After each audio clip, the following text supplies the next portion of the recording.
Vous le savez, ici on parle vélo sous toutes ses formes. Alors si je vous disais qu'il existe en France une fédération qui vous fait vivre cette passion toute l'année partout en France. La Fédération française de cyclotourisme, FF Vélo, à ne pas confondre avec la FFC. C'est plus de 110 000 adhérents, 3000 clubs sur toute la France et des milliers d'événements pour tous les styles, toutes les pratiques et surtout celui du plaisir de rouler sans compétition mais avec passion.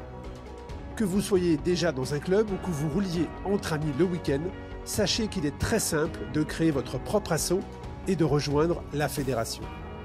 En vous affiliant, votre asso et ses membres bénéficient d'une couverture adaptée et vous êtes couvert en cas d'accident, qu'il soit dans le cadre d'une sortie groupée ou même en solo.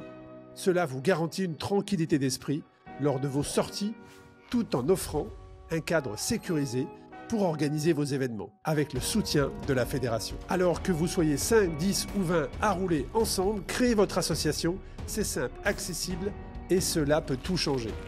D'ailleurs, du 3 au 10 août à Orléans, FF Vélo organise la semaine fédérale, 8 jours de vélo et de fête avec des parcours route, VTT et gravel ouverts à toutes et tous. Et pour les amateurs de défis, il y a aussi la cyclo-montagnarde, 200 km, 4000 mètres de dénivelé, un véritable challenge. La Fédération française de cyclotourisme, c'est le vélo pour tous, avec tous. Toutes les infos sur le site ffvélo.fr. Bonjour à toutes et à tous, bienvenue dans un nouvel épisode du podcast Tous en selle, le podcast qui vous aide à mieux comprendre et à optimiser votre pratique du cyclisme sous toutes ses formes, quelles qu'elles soient. Tout comme le festival d'ailleurs, qui vous emmène voyager à travers ces magnifiques documentaires. N'hésitez pas d'ailleurs à vous connecter sur le site de Tous en selle pour voir s'il n'y a pas une projection dans un cinéma proche de chez vous et vous verrez que vous allez vous évader pendant 3 heures sur des documentaires qui viennent du monde entier. Aujourd'hui, un sujet fondamental pour le bien-être de tout cycliste, la nutrition, la cuisine, avant, pendant et après l'effort. Pour ça, je suis accompagné de coach Loïc. Salut Loïc. Salut Arnaud. Comment ça va? Ça va très bien. Tu te sens bien? Ouais, nickel. Je sens que tu as plein de choses à dire.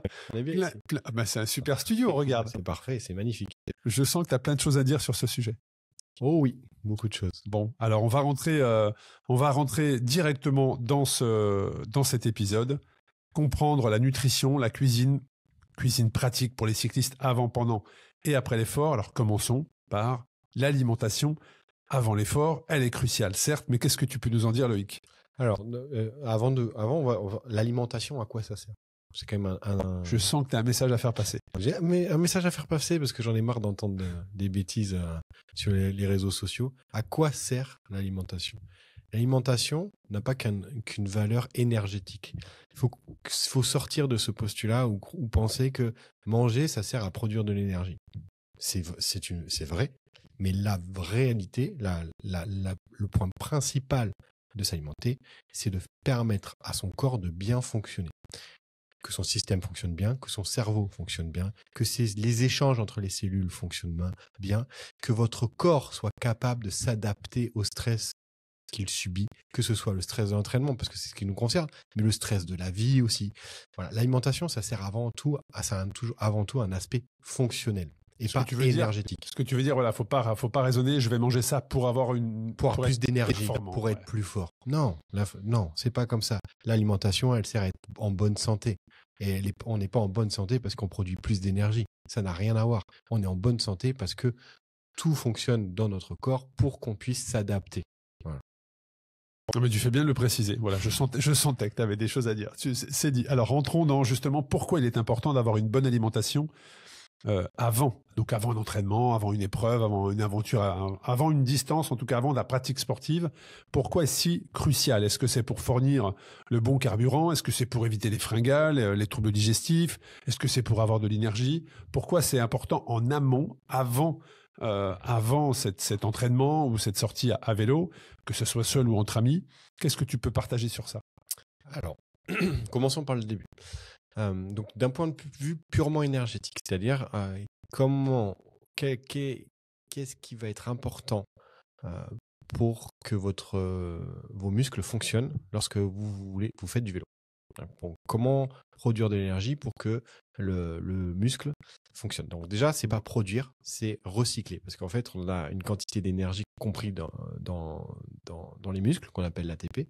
Et cet ATP, il est recyclé. Il n'est pas produit de nulle part, il est recyclé. C'est un petit point important quand même qui peut faire comprendre aussi des nuances dans cette notion-là. Mais je pense que beaucoup d'auditrices et d'auditeurs qui nous écoutent, quand on dit comment se passe l'alimentation avant un effort cycliste, sportif, se disent c'est des pâtes en fait, c'est des glucides. Alors voilà, l'effort cycliste nécessite en priorité, la priorité c'est d'avoir assez de glucides pour pouvoir recycler l'ATP en association avec l'oxygène.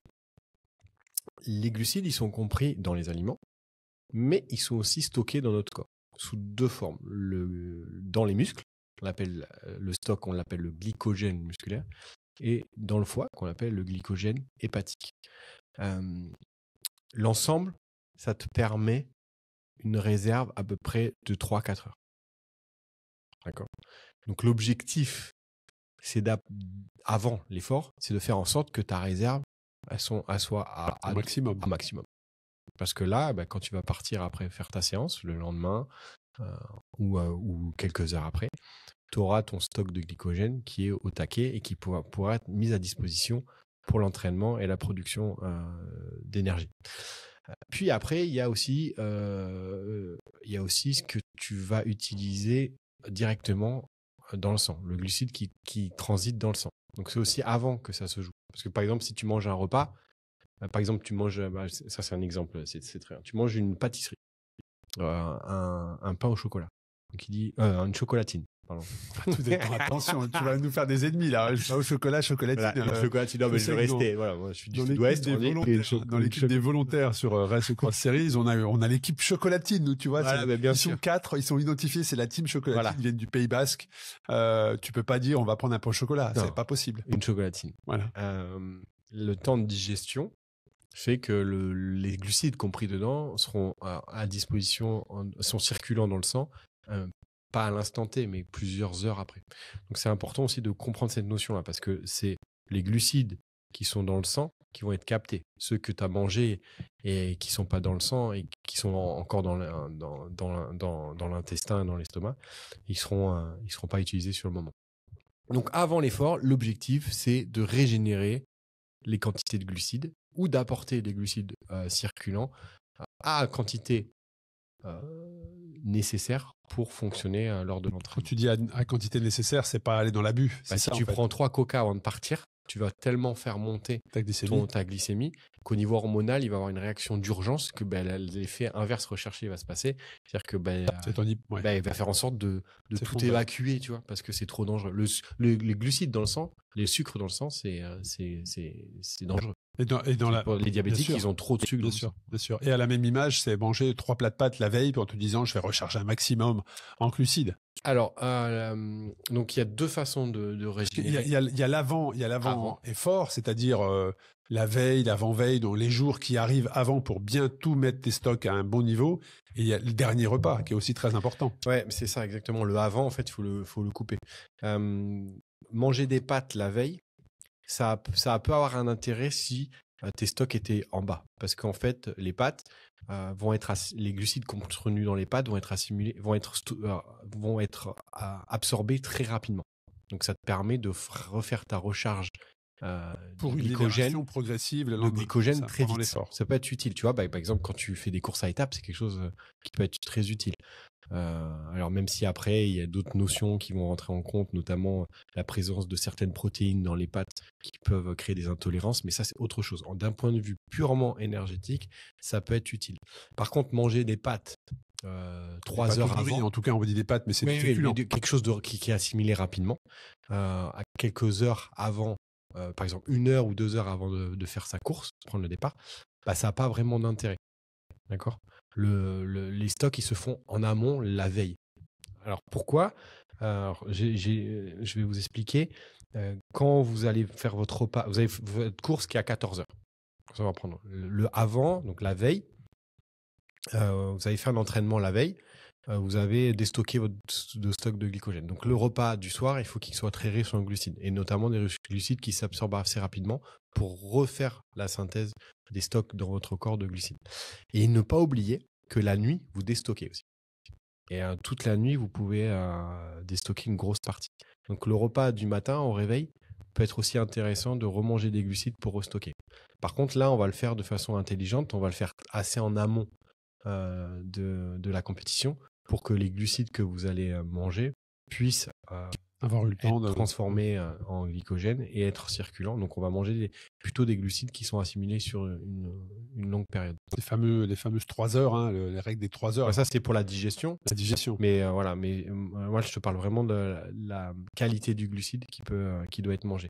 La veille, si vous êtes entraîné. Par contre, si vous n'êtes pas entraîné depuis 3 jours, bah là c'est pareil. Utiliser des glucides à assimilation lente qui sera beaucoup plus intéressante au niveau de la digestion. Le glucide complet, hein, le riz complet, les pâtes complètes, c'est toujours ce qu'il faut privilégier également. Mais plus la graine d'origine n'a pas été transformée, plus les glucides utilisés sont complexes et donc assimilés différemment que quand la graine a été transformée. Et qu'est-ce qu'il faut privilégier, Loïc? Des glucides, des protéines, des lipides de qualité, un avocat par exemple, des graines. Il faut... Avant une compétition, avant une épreuve, avant un voyage, toujours resynthétiser son stock de glycogène, c'est le plus important. Plus important, ok. Et concernant l'hydratation? L'hydratation, de toute façon, il doit être Est-ce que c'est de l'eau naturelle, j'oserais dire, ou est-ce que c'est de l'eau avec des électrolytes en dehors de l'entraînement, de l'eau normale. Pendant les entraînements, toujours apporter une boisson avec des glucides. Mais là, pour le rôle fonctionnel. Là, on est en amont, tu vois. C'est en amont de l'eau normale. Au normal, il n'y a pas de question de je mets des électrolytes, des compléments alimentaires pour. Les électrolytes, ça sert à rien. C'est purement marketing. Aujourd'hui, ça c'est intéressant. Moi, je te pose la question volontairement pour. Si vous prenez une boisson de l'effort pendant l'entraînement, donc avant, toujours prendre une boisson de l'effort pendant l'entraînement, ce qui est contenu dans la boisson, donc les vitamines, les nutriments, qui sont des électrolytes en fait, sont mieux assimilés que si vous prenez les électrolytes tout seul. Voilà. Parce que l'association avec les glucides améliore leur rôle fonctionnel. Et les erreurs à éviter. Si tu avais des conseils, des erreurs à éviter sur l'avant-sortie, l'avant-effort, l'avant-compétition, bref, l'avant, je prends mon vélo et je vais me faire plaisir. Alors moi, il y en a une, c'est les fameux régimes scandinaves. C'est-à-dire Je souris parce qu'on en a parlé sur un épisode précédent où j'expliquais que moi, je l'avais énormément pratiqué quand j'étais en compétition. Voilà. Je ne dis pas qu'il ne faut jamais le faire, mais simplement, il faut prendre conscience de la façon dont vous le faites. Si vous rechargez, donc l'objectif de ce régime, c'est de manger beaucoup de glucides sur une période après avoir vidé les stocks de glycogène. C'est ça. Parce qu'en fait, on s'est aperçu qu'on pouvait stocker plus que notre capacité. D'accord ? Donc, du coup, c'est un peu intéressant. Ouais, une compensation. Le problématique, c'est que souvent, on le fait dans des périodes où on diminue trop l'entraînement. Et donc, du coup, déjà, on ne vide pas complètement le stock de glycogène. Alors, on peut le faire par un régime où tu prives des glucides pendant plusieurs jours, mais ça aussi, c'est dangereux parce que si tu t'entraînes sans glucides, tu vas avoir des effets négatifs à côté de ça au niveau fonctionnel. Mais tu t'entraînes pas assez et donc tu ne vides pas assez tes stocks. Et surtout au niveau intestinal, si tu n'es pas entraîné à absorber une grosse quantité de glucides, le fait d'en manger trop risque d'entraîner des inflammations intestinales qui va avoir et tu vas développer des troubles gastriques après pendant l'effort. Et c'est pareil, quelle est la nature du glucide que tu manges à ce moment-là? C'est très important aussi. Parce que plus tu vas manger des glucides simples, plus tu vas renforcer ce risque intestinal. Donc les régimes scandinaves, c'est une méthode intéressante que je n'utilise jamais parce que je pense qu'on peut faire différemment sans apporter un stress en supplémentaire au corps que celui-là. C'est vraiment, tu vois, là, c'est vraiment optimisation de la performance de faire ça. Sur du long terme, c'est plus dangereux. Parce que c'est vrai que le corps est quand même choqué. Hein. Moi, je me souviens de mardi ou de mercredi soir où j'avais épuisé un maximum mes réserves, où t'es étourdi au moindre effort, en fait. Voilà, tes entraînements, t'es complètement planté parce que t'as plus d'énergie. Voilà. Donc, t'es arrêté sur la route. Tu te dis, mais attends, j'ai une course importante, j'ai un objectif qui arrive dans 4 jours. Est-ce que je vais être capable? Tu commences à remanger effectivement des féculents à partir du jeudi soir. Et là, en tout cas, moi, ça marchait excessivement bien. Et donc, je le répétais chaque semaine. Parce que je courais de février à octobre. T'imagines? Chaque semaine, du lundi au jeudi midi, 0 glucides. Et je reprenais des glucides le jeudi soir. Alors, effectivement, donc c'était l'effet yo-yo. Mais par contre, tu sens que tu as un vrai regain d'énergie, donc une confiance en toi, et tu peux te permettre de faire des attaques, alors que parfois, tu les aurais pas fait. Voilà. Mais dans les erreurs à éviter, moi, j'avais noté également dans la préparation de cet épisode le fait de manger trop gras. Attention à ne pas manger trop gras.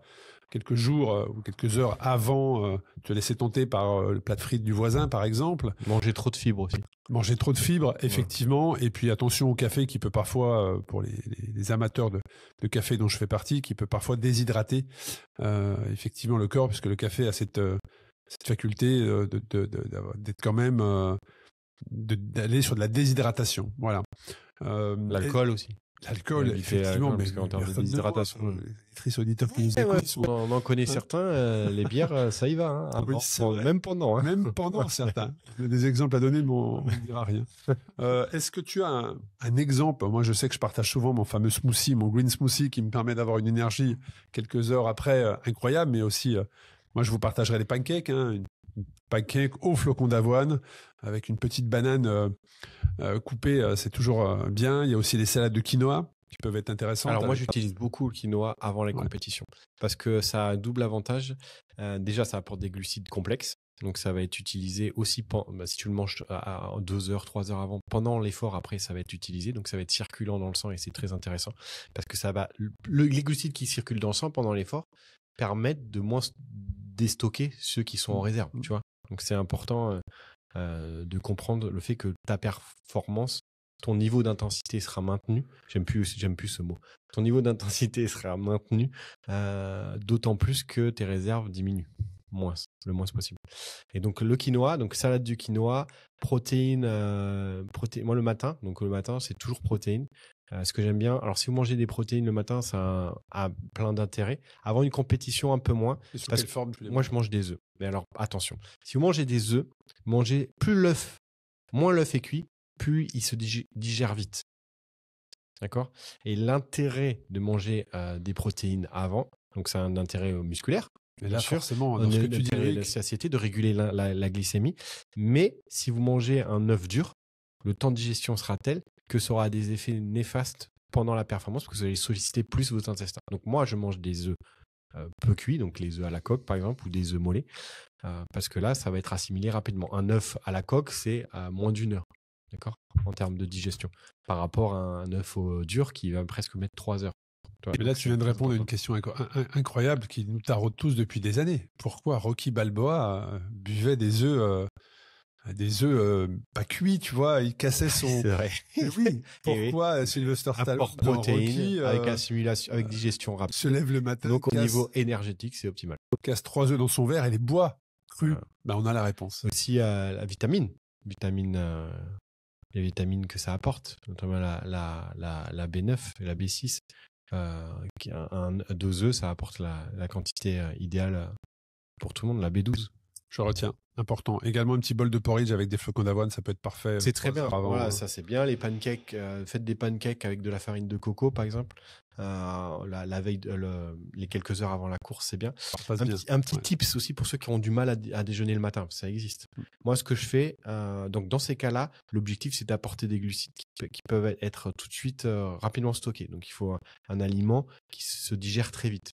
Donc là, l'aliment idéal, c'est la banane mûre. C'est les bananes avec les taches noires. Là, vous en mangez 2, 3. Et là, vous refaites rapidement votre stock de glycogène que vous avez perdu pendant la nuit. Et que penses-tu des personnes? Alors, il y a probablement des personnes qui nous écoutent, qui sont dans cette mouvance de sauter le petit déjeuner. Non, mais c'est pas une mouvance. Je pense que c'est des gens qui sont à l'écoute et ils ont juste pas faim le matin. Tu vois? Ils ont pas le faim parce que le jeûne nocturne qui se déroule pendant le sommeil fait que eux, chez eux, le fonctionnement hormonal accélère la satiété. Tu vois, donc ils se réveillent le matin, ils sont passés sur un mode cétogène, où ils utilisent plus les lipides, les cétones. Et leur corps leur demande de ne pas manger de glucides ou de ne pas manger tout court parce qu'ils n'en ont pas besoin. Ouais, certains font du jeûne intermittent également, ce qui consiste effectivement à sauter un repas, généralement le petit déjeuner, pour avoir un système digestif au repos d'au moins, je crois, c'est 16 heures, je crois. Ce que tu pourrais voir comme une définition, mais... Oui, mais ça reste individuel, tu vois, c'est pareil. Mais donc ces gens-là, en fait, il faut pas leur dire faut manger. En fait, il faut adapter. Donc quand tu veux faire une séance à jeun, ces gens-là, je leur invite, et les autres aussi, à toujours faire la séance sans avoir mangé avant, mais à utiliser une petite boisson avec un peu de glucides pendant l'effort pour soutenir le rôle fonctionnel. Et ça aura le même effet que de ne pas en prendre. Pour ceux qui vont faire des longues sorties, il faut apporter cette boisson et manger sur le vélo assez rapidement. Tu vois, au lieu d'attendre 1 heure, 1 heure et demie pour manger, au bout de 20 minutes, 30 minutes, tu commences à manger. Et quelque chose qui apporte des glucides qui sont assimilés rapidement. Ça, moi, ça m'arrive de le faire. Je pars alors que je n'ai pas forcément déjeuné. Parce que tu n'as pas faim. J'ai pas faim. 2, je me dis que si je m'alimente, comme je vais aller partir sur ma sortie dans 1 heure, la digestion, je vais être un peu lourd. Donc, je préfère effectivement partir à jeun et tout de suite, au bout de 10-15 minutes, je me prends un gel. Alors, c'est pas un gel comme on a connu dans les années qui te donne un speed c'est pas un coup de fouet, mais au niveau de l'assimilation, je suis assez vigilant à ça parce que une barre, il faut que tu la mastiques, il faut que tu la digères, c'est compliqué. Moi, je vais sur du gel. Alors, il y a NAC qui fait des bons produits. Il y a également qui ont été sur... je suis désolé, mais je perds beaucoup de noms en ce moment.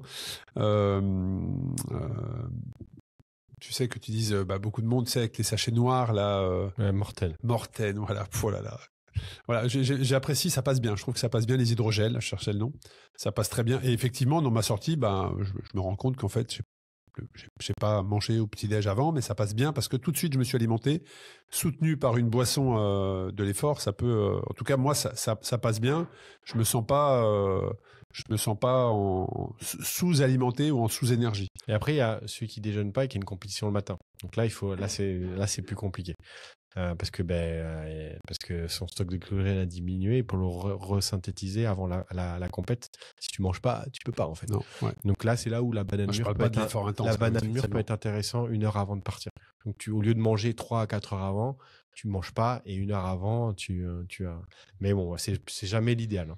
Bon, intéressant. En tout cas, tout ça, l'avant effort, ce qu'on peut dire, c'est une bonne préparation nutritionnelle avant l'effort, garantit un apport énergétique optimum, une digestion fluide bien évidemment, une meilleure gestion de la fatigue dans la durée. Donc tout ça est une question aussi d'habitude, de tester ce qui vous convient, ce qui vous convient pas. C'est quoi? C'est du sucré, c'est du salé. Ce qui va nous amener sur l'alimentation pendant l'effort. Donc là, on a parlé de l'avant. Maintenant, on est parti, on est dans notre sortie. Comment maintenir un bon niveau d'énergie? Comment avoir un niveau d'énergie optimum dans ta sortie avec l'alimentation? Alors là, c'est simple. Pendant l'effort, c'est ni protéines, ni lipides. D'accord. Donc là, du glucide. Là, on parle des efforts courts. Sortie, 3 à 4 heures, 5 heures. Course de vélo, 2 heures, 3 heures. Rando, cyclosportive. Ou étape en voyage de vélo où tu fais 3 heures, 4 heures, puis tu fais une pause. Là, glucides. Vous mangez, il faut apporter que des glucides. Et sous quelle forme, Loïc? Solide? Liquide? Alors, ça dépend des personnes. Il y a des gens qui ont beaucoup de mal à manger, à mastiquer pendant l'effort, pour plein de raisons, notamment respiratoires. C'est vrai qu'il y a des marques, on a tous en tête une marque où quand on a croqué déjà la barre, quand on a croqué dans la barre, on s'étouffe presque, tu vois. Et là, tu te dis, mais en fait, faut que je m'arrête pour m'alimenter, ce qui est compliqué quand même. Et après, il y a d'autres personnes qui ont du mal à prendre des choses sucrées, qui sont plutôt salées. Voilà.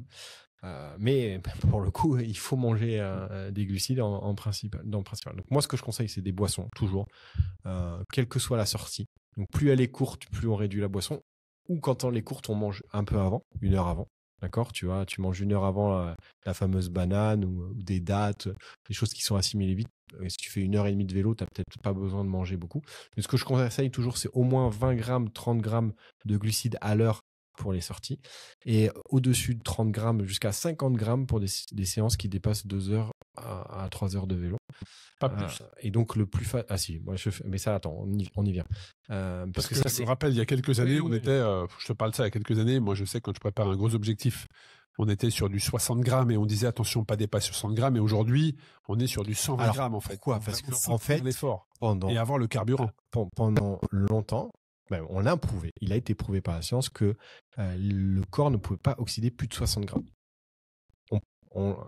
Sauf qu'en fait, on s'est rendu compte qu'avec l'entraînement, après, donc tu vois, c'est toujours pareil, la limite des études scientifiques. Là, avec l'entraînement, on s'est aperçu que certains individus pouvaient oxyder de plus en plus de glucides. Alors, avec l'entraînement, c'est pas avec l'entraînement le fait de faire des kilomètres ou des heures de sel. Non, c'est l'entraînement, c'est s'entraîner à absorber s'entraîner à absorber de plus en plus de glucides par heure. Ouais, c'est ça. Et l'intérêt, il est purement énergétique, d'accord ? C'est-à-dire que produire un effort intense plus longtemps. Soutenu de manière donc là, tu as des coureurs comme Sam Laidlow, qui a été champion du monde Ironman, le français, qui pouvait consommer jusqu'à 150 grammes. Le corps n'utilise pas les 150 grammes, mais il a entraîné son corps à utiliser une proportion de plus en plus importante des 150 grammes. Et d'ailleurs, c'est sûr que si vous êtes à 40 grammes dans vos entraînements et que vous dites, bon voilà, c'est ma compétition, en tout cas, c'est la sortie avec les copains, je veux les impressionner, je vais m'enfiler 3 gels en 1 heure. Alors là, vous allez vite comprendre. Parce que l'intestin, il n'est pas entraîné. D'accord ? Donc, il faut entraîner l'intestin à mieux absorber les glucides, en tout cas, une quantité de plus en plus importante de ce que vous absorbez. Mais j'ai une limite à tout ça, c'est qu'aujourd'hui, ce qui n'est pas oxydé, donc par exemple, si vous mangez 100 grammes de glucides et que vous en utilisez que 70 grammes, les 30 grammes, on ne sait pas à quoi ils servent. Aujourd'hui, on n'a pas compris. Donc, je mets toujours un bémol sur ça, c'est aujourd'hui, on s'est aperçu que ça a amélioré la performance, mais attention, dans une réflexion un peu plus poussée, est-ce que sur du très long terme, ça a un intérêt ? Parce qu'après, on s'est aperçu aussi que c'était dangereux chez certaines personnes qui utilisaient des mauvais glucides, parce que glucides, il y a différentes formes. Ça fonctionne si tu mélanges du glucose avec du fructose. Il y a des gens qui mangent que du fructose, et notamment aux États-Unis, on s'est aperçu que le foie, il y avait des maladies du foie qui apparaissaient parce que les gens consommaient trop par rapport à leur capacité d'oxydation. Et le fructose dans le foie, ça dégrade, ça fait comme l'alcool en fait. Voilà, ça fait des cirrhoses. Voilà. Des maladies du foie qui sont non alcooliques, cirrhose non alcoolique par excès de fructose. Donc en fait, on sait que ça fonctionne, mais attention. Chez certains profils, ça peut être plus dangereux et la quantité, il faut la moduler. Donc en fait, il ne faut pas partir du principe Sam Laidlow fait 150 grammes, donc il faut que je fasse 150 grammes. Mais Van Der Poel, il faisait pareil pour Milan-San Remo. Je crois que sur les dernières heures, il était monté à 150 grammes. Mais attention, il y en a qui vont être à 150, d'autres à 90. Et tout ça, c'est l'entraînement. C'est pour ça qu'il n'y a pas de règle universelle. Il faut savoir. Mais voilà. Il faut s'entraîner à s'alimenter. S'entraîner et aussi écouter ce que ton corps te dit. Ah bah alors, par expérience, je partage aussi mon expérience personnelle, mais j'ai eu l'excès de sucre à 2 reprises. Les effets, c'est quand même assez traumatisant. C'est-à-dire que là, ton corps, il met très longtemps. Parce que c'est dangereux. Il met très longtemps à évacuer les grammes de glucides supplémentaires que tu n'as pas l'habitude de prendre. Moi, j'avais assimilé ça à une hyperglycémie. On m'expliquait que ça n'existait pas, les hyperglycémies. C'est ton corps qui réagit effectivement à un excès de sucre. Mais en fait, ça dure 5 à 6 heures le temps que ton corps évacue. Donc, c'est des maux de tête, c'est des étourdissements, c'est des tremblements, comme s'il faisait moins 40 dehors, alors qu'il fait 25. Et c'est les mêmes signes que la déshydratation aussi. Donc, faut faire attention. Tu peux aussi combiner les deux, tu vois. Tu peux aussi combiner les deux. Et on revient sur l'alimentation, parce que je vais partir sur un autre sujet, mais est-ce que l'alimentation, ton rythme, en tout cas ton process ou tes habitudes d'alimentation pendant l'effort doit être le même quand ton effort dure moins de 3 heures ou quand ton effort dure plus de 3 heures? Est-ce qu'il y a des choses que tu dois ajouter ou enlever plus c'est long, de ta durée? C'est ça qui est paradoxal. Plus c'est long, plus la quantité de glucides doit être importante. Mais je veux dire, chaque heure, ou est-ce que par exemple, si tu fais une sortie de 5 heures, de 6 heures, tu dois ajouter des protéines ou des... Alors, donc là, on va partir dans 5-6 heures, mais on va partir plus loin. Au-delà de 10 heures, 12 heures, 13 heures. Donc là, on passe sur les personnes qui nous écoutent et qui font du long. Jusqu'à 8 heures, ton organisme utilise les glucides principalement. Donc ça pourrait être un 200 km. 8 heures, quelqu'un qui veut faire son premier 200. Ouais, en montagne, quoi. Ouais, 200-300 km, sachez que voilà, les conseils que vous donne Loïc, c'est on peut rester sur des glucides. Ouais, jusqu'à 8 heures. Là, les glucides suffisent. Au-delà de 8 heures, là, on va rentrer dans des considérations différentes parce que le corps va commencer à switcher sur la de toute façon, tu baisses d'intensité, tu vois. Et tu vas commencer à Et donc, c'est 8 heures, mais chez certaines personnes, ce sera 9, 10. Tu vas switcher et tu vas commencer à utiliser de plus en plus les lipides. Donc, la filière lipidique. Ça. Et tu vas être en dépense énergétique, puis ça va durer longtemps. Et donc, tu vas commencer à utiliser les protéines pour compenser la dépense énergétique. D'où les sorties. Là, on rentre dans des choses D'où les sorties différentes. Très très longues, depuis 8 heures, depuis 12 heures, qu'on appelle les sorties brûle-graisse, justement parce que tu vas activer la filière lipidique. Donc là, l'apport glucidique, il doit être maintenu. Mais c'est vrai qu'au-delà de 8 heures, tu peux commencer à le diminuer. Et de toute façon, souvent, ton intestin, il te le fait ressentir. Tu commences à avoir la nausée de manger trop de glucides. Tu vois, c'est des signes qu'il faut prendre en compte. Donc, tu diminues l'apport glucidique. Ton corps va utiliser un peu plus les lipides. Est-ce que d'apporter des lipides à ce moment-là a un intérêt ? Bah non, parce qu'en fait, les lipides que tu vas apporter, ils ne sont pas utilisés directement dans le sang. Ils sont d'abord stockés dans le corps, on appelle ça les triglycérides, et le temps de stockage met un certain temps. Par contre, une partie des acides gras, donc une partie de ce qui compose les lipides que tu vas utiliser, va être utilisée pour protéger les cellules. Et quand tu fais du très long, la problématique, c'est le stress que tu appliques à tes cellules qui fait que tu les affaiblis. Et l'utilisation des lipides sur des longues distances a un intérêt purement fonctionnel pour protéger la cellule pour qu'elle fonctionne mieux. Tu vois la différence avec l'aspect énergétique. C'est pour ça que mon introduction était importante. Et à ce moment-là aussi, l'apport de protéines permet de suppléer la dégradation des protéines par manque d'apport calorique.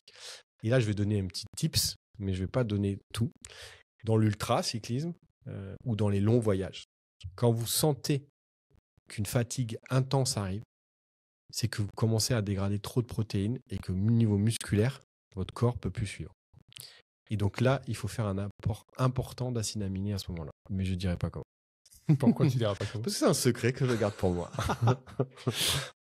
Alors, je confirme. Hein, moi, j'ai effectivement, parce qu'il veut performer, c'est ça, il y a des objectifs derrière de gagner des prochaines courses ultra. Et il se dit, je ne vais pas partager mes astuces.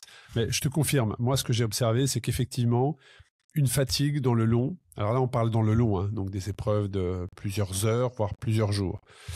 Mais qui peuvent se manifester au bout de plusieurs heures parce que de toute façon, à un moment donné, tu es dans un état où il faut le maintenir, mais tu n'iras pas plus vite, tu ne pourras pas, ton corps ne pourra pas. Donc, il faut juste au moins maintenir cet état qui te permet d'avancer. Et quand tu remarques que tu as une fatigue, un gros coup de barre qui arrive, c'est purement c'est de la calorie. Enfin, moi, oui, c'est de la calorie, donc de la dégradation musculaire. Voilà, moi, c'est purement mon expérience personnelle. Et donc, tu n'avances plus, c'est ça. Voilà, t'es arrêté sur ton vélo. C'est comme le mur du marathon, 38e kilomètre. Le mur du marathon est un mur glycogénique, c'est-à-dire que tu as épuisé tes stocks de glycogène. Donc les gens, les personnes qui font de la course à pied, qui nous écoutent et qui se disent mais qu'est-ce qui se passe dans la tête d'un ultra-cycliste, eh bien c'est ça. C'est-à-dire qu'en fait, il faut de la calorie. Donc là, vous vous arrêtez, la première supérette, vous la dévalisez. Oui, mais attention. Si à ce moment-là, tu manges il va partager trop de glucides. Non, je ne vais pas le dire. Si tu manges trop de glucides à ce moment-là, en fait, il faut penser tout ce qui passe à ce moment-là. Oui, mais c'est une erreur. C'est une erreur. Regarde, tu vas et ça, c'est des expériences vécues. Je suis sûr que tu l'as vécu ça. Tu pars, t'es au bout de 20 heures. D'accord. Là, tu sens que et ça concerne pas que l'ultracyclisme, c'est aussi les gens qui fait des voyages en vélo, c'est la même chose.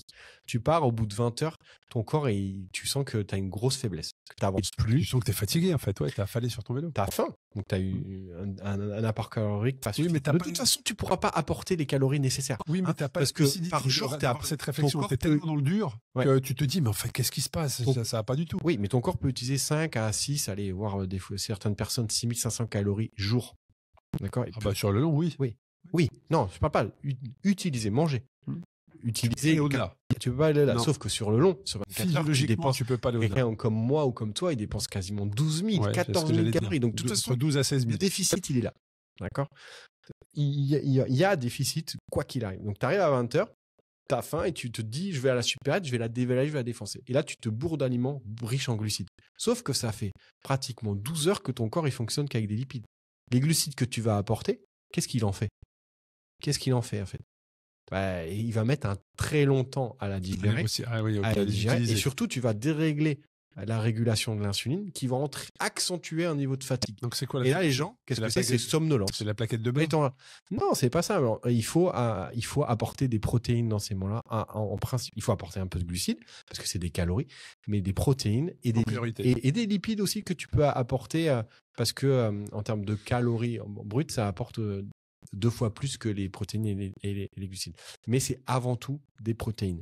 Donc là, il y a plein de sources de protéines, animales, végétales, et il faut savoir bien les choisir. Ce qui veut dire que c'est vrai, quand tu regardes dans les poches d'un cycliste, donc tu as le cycliste qui va faire 1h30, qui lui, d'après ce que l'on dit, n'aurait pas besoin d'avoir quoi que ce soit dans ses poches. Il a les réserves à l'intérieur de son corps, dans ses cellules, pour faire l'heure et demie. Au-delà d'1h30, jusqu'à 5, 6 heures, 8 heures, il peut rajouter effectivement quelques gels, quelques barres énergétiques, des fruits secs, une banane, voilà. Et si on passe encore le step au-delà, donc là tu pars sur une journée de vélo, voire plusieurs jours, là tu as des sandwichs dans tes poches en fait.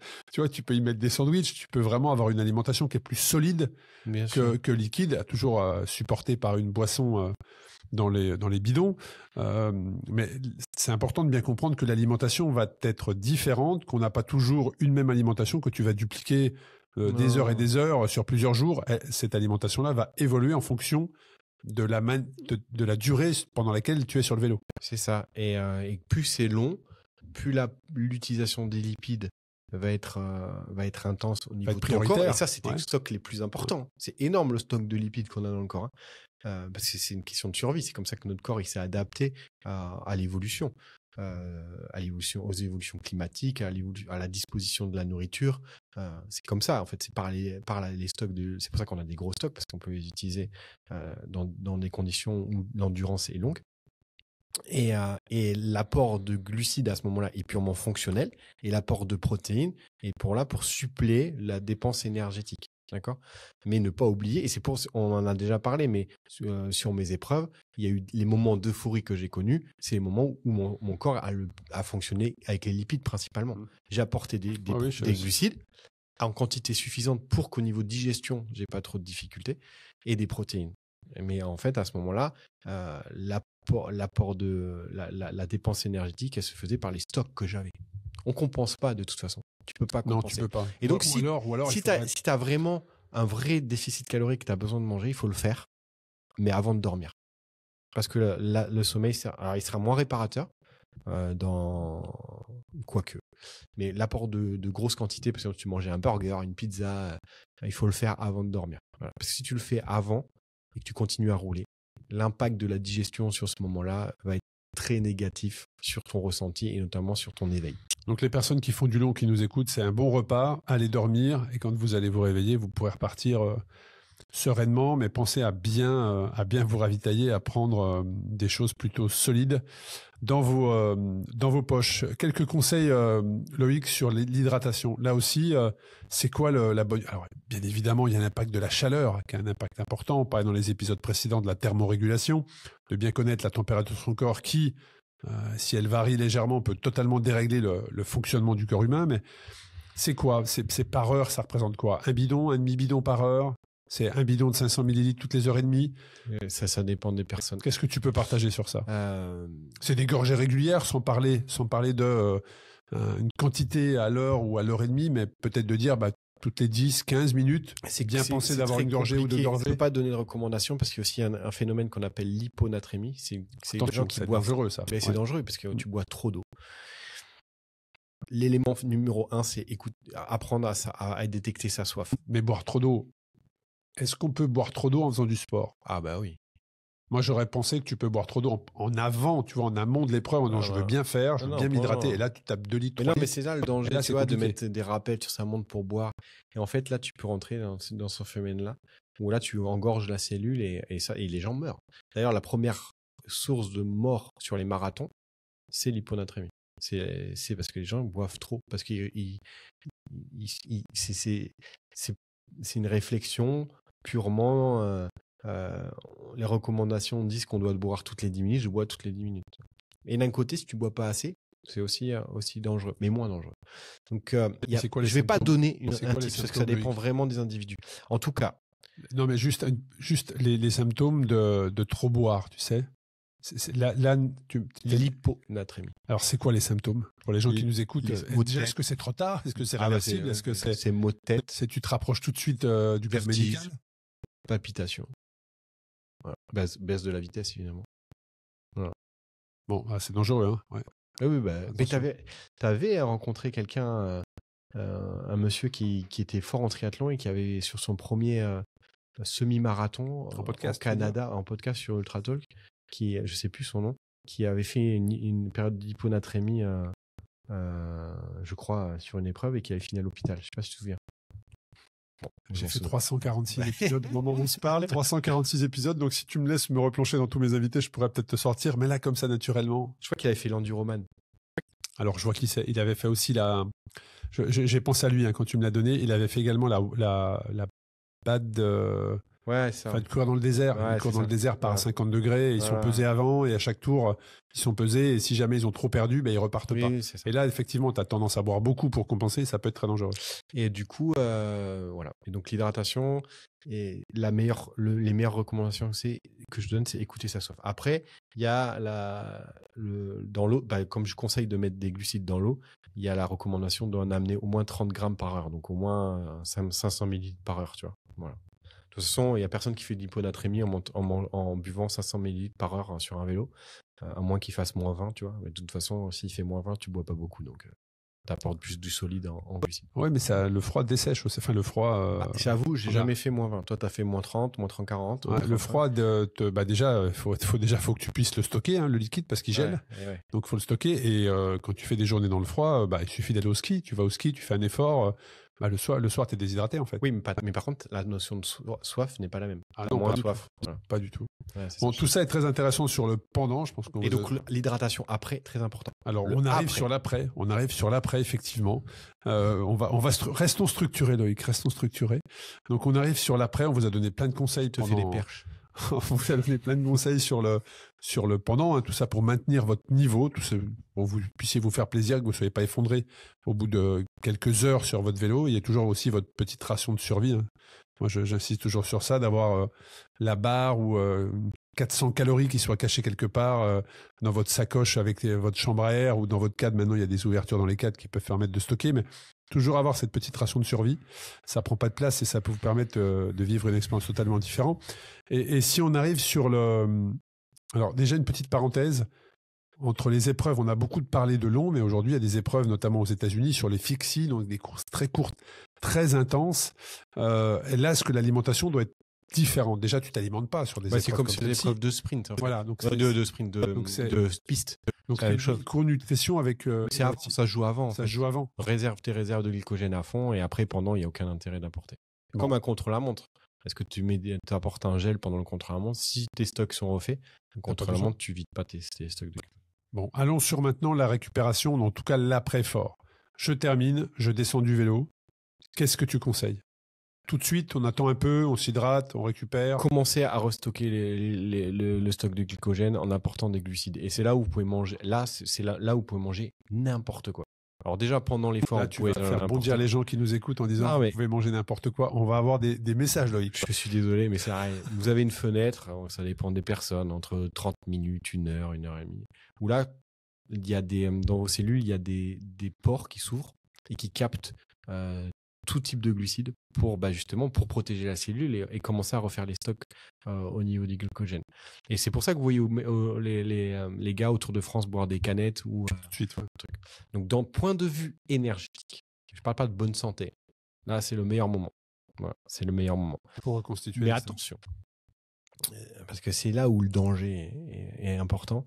C'est que si vous avez mangé beaucoup avant, d'accord, ou la veille, que vos stocks étaient à fond, que vous avez fait 2 heures de vélo, et que vous faites ça, en fait, vous n'en avez pas besoin et tout va être c'est ce que je voulais dire. 2 heures, t'as pas tout vidé. C'est vraiment dans des cas où tu sors longtemps. Gros efforts. Ouais, gros efforts, très intenses, dans la durée. ou très long. Voilà. Donc là, restock le glycogène, direct. Le moment plaisir, c'est là où ça joue. Voilà. C'est important. Si vous avez fait une sortie cool, vous vous hydratez, parce que c'est à ce moment-là qu'il faut se réhydrater. Donc, se peser avant, après, ça permet de comprendre comment son corps fonctionne et on compense. Alors, si vous avez perdu 3 litres, vous ne buvez pas 3 litres d'un coup. Mais vous commencez à vous réhydrater pour étaler les 3 litres sur les heures qui suivent. Et surtout, c'est l'apport de protéines qui va être important dans ce moment-là. Est-ce que je suis le bon exemple? Moi, par exemple, une sortie de 200 km, donc c'est quand même un effort assez long dans la journée. Est-ce que flan part de flan café est un bon exemple? Juste après? Ouais, très bien. Ouais. Le café, ça n'a pas trop d'intérêt après, mais c'est mieux avant. Et comme je suis gourmand, 2 parts de flan, enfin. Ça dépend ce que tu as mangé pendant et la veille. Mais c'est vrai qu'on a le cycliste aime le flan. Voilà, le cycliste aime le flan. C'est pour ça que sur nos Race Cross, on prévient les boulangeries sur le parcours parce qu'elles sont dévalisées en flan. Donc ça permet de reconstituer les protéines. Si tu t'alimentes bien pendant l'effort, tu as quand même moins besoin de grosses quantités après. Tu vois. Mais tu le ressens aussi. Tu le ressens. En tout cas, voilà, bien manger, bien s'hydrater, ça permet de restaurer les réserves, comme tu l'as dit, Loïc, de glycogène, la reconstruction musculaire, parce que tu vas casser des fibres si tu fais un effort intense et surtout dans la durée. Les courbatures également, ça accélère la récupération. Est-ce que pareil, là, tu as des... La protéine, c'est le plus important. Alors, est-ce que tu as des aliments clés, justement? Plus il faut apporter de protéines.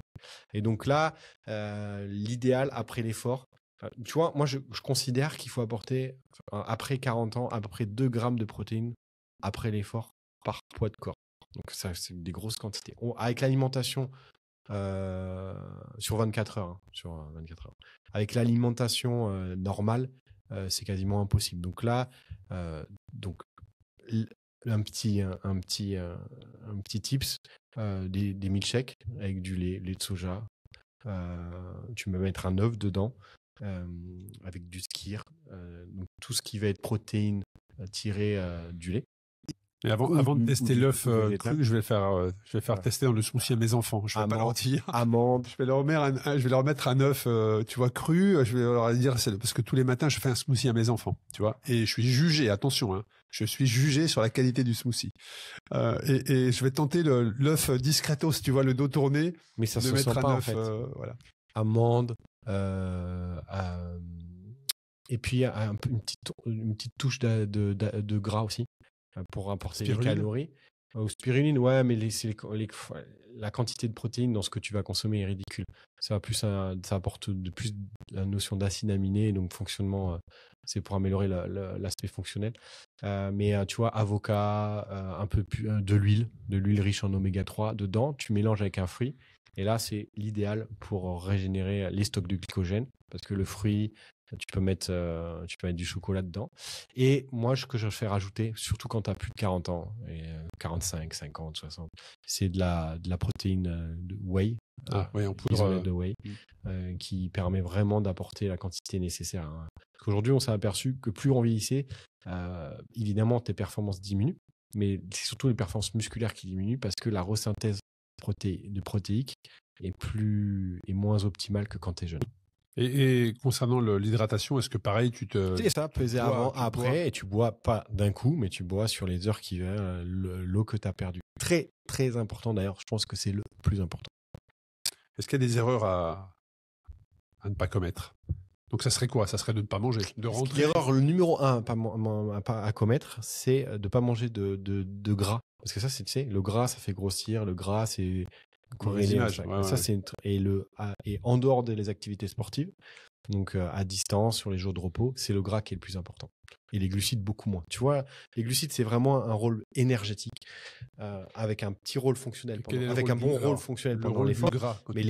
Mais si tu veux penser performance, c'est énergie pendant l'effort, donc c'est glucides. Mais le gras, c'est un rôle fonctionnel. Ça permet d'assimiler l'entraînement, de régénérer, de protéger tes cellules, d'améliorer ton système immunitaire, de faire en sorte que ton cerveau fonctionne mieux. C'est essentiel. Et donc là, il n'y a pas des bons et des mauvais gras. Il faut tout type d'acides gras, tout type de trucs qui protègent les cellules, parce que tous les acides gras ont un rôle. Même les plus mauvais, ils peuvent avoir un rôle. C'est une question d'équilibre. Dans tous les cas, il faut apporter. Il faudrait faire un épisode que sur les acides gras, mais il faut apporter du gras, notamment lors des jours de repos.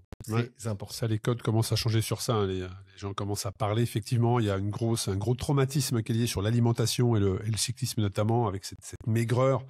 Je parle pour les sportifs qui vont vers de la performance et non pas vers de la robustesse dans l'épisode qu'on a fait précédemment, mais les lignes commencent à changer, les gens commencent à comprendre qu'il faut effectivement une alimentation riche et variée. Et le gras, ben, c'est pas, tu vas pas prendre 3 kilos parce que tu as une alimentation équilibrée autour du gras. Donc ça, tu fais bien de le préciser.